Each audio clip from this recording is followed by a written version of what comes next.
అవతరణోత్సవాలకు రాష్ట్రం ముస్తాబైంది. ఈసారి వేడుకల్లో సంజీవయ్య పార్క్లో అత్యంత ఎత్తైన జాతీయ పతాకావిష్కరణ, సాంస్కృతిక కళారూపాలు, బాణాసంచా వెలుగులు ప్రత్యేక ఆకర్షణగా నిలవనున్నాయి.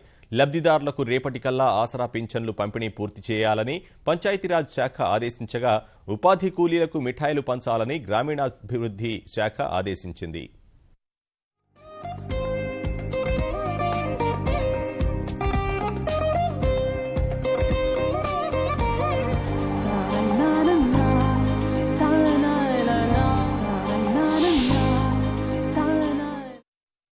రాష్ట్ర అవతరణ దినోత్సవానికి జంట నగరాలు సిద్ధమయ్యాయి. సచివాలయం, శాసనసభ, ట్యాంక్ బండ్, ప్రభుత్వ కార్యాలయాల్లో సంబురశోభ నెలకొంది. గురువారం ఉదయం 9:45 ముఖ్యమంత్రి కేసీఆర్ గన్ పార్కులోని అమరవీరుల స్తూపం వద్ద నివాళులు అర్పిస్తారు. 10 గంటలకు లుంబిని పార్క్ సమీపంలో అమరవీరుల భారీ స్మారక స్తూపానికి శంకుస్థాపన అనంతరం సంజీవయ్య పార్కులో దేశంలోని అతిపెద్ద త్రివర్ణ పతాకాన్ని ఆవిష్కరిస్తారు. ఆ తర్వాత సికింద్రాబాద్ కవాతు మైదానంలో జరిగే రాష్ట్రావతరణ వేడుకల్లో పాల్గొననున్న కేసీఆర్ పోలీసుల గౌరవవందనం స్వీకరిస్తారు. 2 ఏళ్లలో రాష్ట్రం సాధించిన ప్రగతిపై ప్రజలనుద్దేశించి ప్రసంగిస్తారు. వివిధ రంగాల్లో ఉత్తమ ప్రతిభ చూపిన 62 మందికి పురస్కారాలు అందిస్తారు. కవాతు మైదానంలో పోలీసులు పటిష్ట బందోబస్తు ఏర్పాటు చేశారు.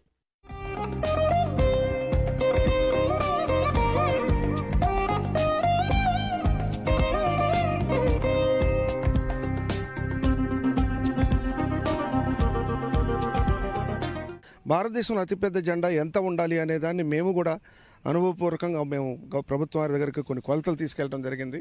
మొట్టమొదట ఢిల్లీలో, ఆ తర్వాత బొంబాయి మున్సిపాలిటీ వారు, ఆ తర్వాత రాంచీలో వాళ్ళు వేసిన దానికంటే పెద్దది ఇప్పుడు మనం 3వదిగా చేయబోతున్నాం అనేది ఆ కొలతలు అడిగినప్పుడు వారు అదే కొలతలతోనే అప్రూవ్ చేశారు. 108 అడుగులు పొడవు, 72 అడుగుల వెడల్పుతోటి 63 కిలోలు బరువు ఉండే జెండాని మేము తయారు చేసి తీసుకురావడం జరిగింది ఇక్కడికి. రాష్ట్ర అవతరణ దినోత్సవాన్ని పురస్కరించుకుని మాదాపూర్ ఇంటర్నేషనల్ కన్వెన్షన్ సెంటర్లో ప్రభుత్వం విశిష్ట సమావేశాన్ని నిర్వహించనుంది. ముఖ్యమంత్రి కేసీఆర్ అధ్యక్షత వహించే ఈ కార్యక్రమంలో ప్రతి జిల్లా నుంచి రంగాల వారీగా ఎంపిక చేసిన 20 మంది అనుభవజ్ఞులతో ప్రభుత్వ పరిపాలన, ప్రజల ఆకాంక్షలపై చర్చిస్తారు. ఈ కార్యక్రమంలో గవర్నర్ నరసింహన్ కూడా పాల్గొంటారు.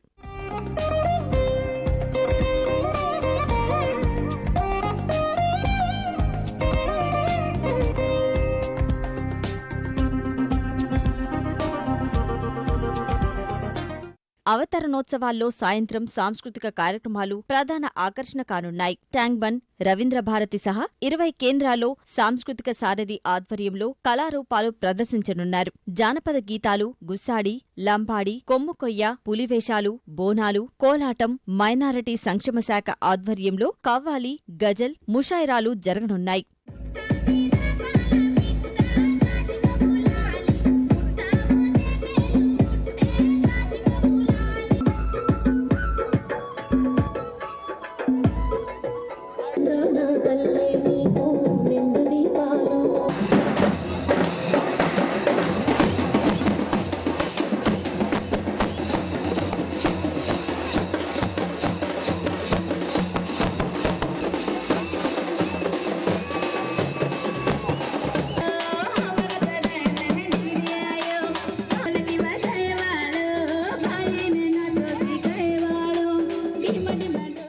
అవతరణ దినోత్సవాల సందర్భంగా హైదరాబాద్లో ఉదయం 9 గంటల నుంచి మధ్యాహ్నం 12:30 గంటల వరకు వివిధ మార్గాల్లో ట్రాఫిక్ ఆంక్షలు విధించారు.